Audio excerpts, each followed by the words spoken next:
காப்பாற்றப்பட்டாய், ஆனால் மாற்றம் இல்லையே. Saved but not changed. We all have been saved by the cross.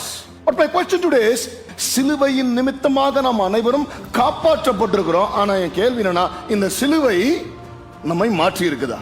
Good Friday is one of the most important days in world history. இந்த good Friday கொண்டாடும் போது உலகத்தில் ரொம்ப முக்கியமான நாள். ஆனா எப்ப பார்த்தாலும் ட்ரெடிஷன் தான். குட் ஃப்ரைடேன்னு ஒரு ட்ரெடிஷனை நம்ம அனுபவிக்கிறது. டிரான்ஸ்ஃபர்மேஷன், மறுரூபத்துக்குள்ள நம்ம ஃபோக்கஸ் பண்ணுவதே இல்ல.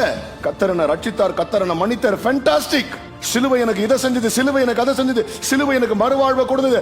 அந்த மறுவாழ்வை பெற்ற நான் மாற்றத்தை என் வாழ்க்கையில பெற்றிருக்கிறான். நீங்க யோசிச்சு பாருங்க, வசனம் சொல்லுது, அவர் எனக்காக காயப்பட்டார், எனக்காக அடிக்கப்பட்டார், எனக்காக ஒடுக்கப்பட்டார், அவர் தழும்புகளான நான் சுகமான.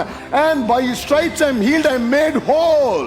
ஏங்க, இவ்வளவு அவர் சிலுவையில பாடுபட்டதும் நான் மன்னிக்கப்பட்டு ரட்சிக்கப்பட்டு விடுதலை ஆக்கப்பட்டேன். ஆனா at the same time என் வாழ்க்கை மாறணும்.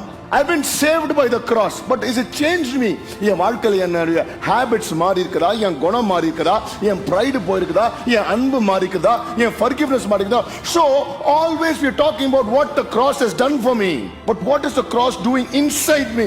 இன்னைக்கு I want to tell you, dear church, let this not Friday be another Good Friday where சிலுவை எனக்கு என்னை காப்பாற்றுறது மட்டும் நான் ஃபோக்கஸ் பண்ணிட்டு சிலுவை என்னை மாற்றவில்லை என்றால் பிரயோஜனமே இல்லை. எல்லாரும் இன்னைக்கு கிராஸை வேர் பண்றதுல தான் ஃபோக்கஸ்டா இருக்கிறாங்க. யாரும் கிராஸஸை கேரி பண்றதுல ஃபோக்கஸ்டாவே இல்லை.